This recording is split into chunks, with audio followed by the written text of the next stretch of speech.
Hello friends, मैं हूं सुरेश कुमार और आज हम सीखेंगे फ़ोटोशॉप में शॉर्टकट की कैसे दिया जा सकता है। एडिट,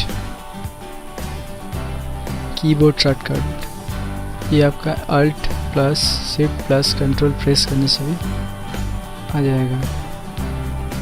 ये फ़ोटोशॉप डिफ़ॉल्ट मॉडिफाइड होना चाहिए।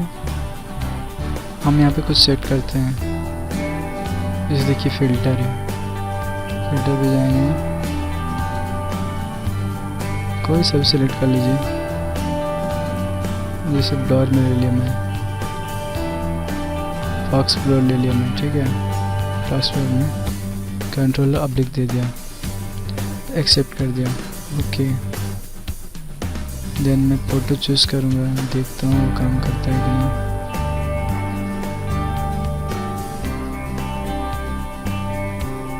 अपना फ़ोटो कहीं पे भी है, चूज़ कर लीजिए अपने हिसाब से। जैसे मैं इसको ओपन किया, ठीक है। इसके बाद इसको कंट्रोल प्लस ऑब्लिक, तो देखिए फ्रेंड्स ये फॉक्स ब्लर ले रहे हैं। ये अपने हिसाब से आप दे सकते हैं। एक सेव आ गया, ओके। ऐसे आप अपना शॉर्टकट की सेट कर सकते हैं।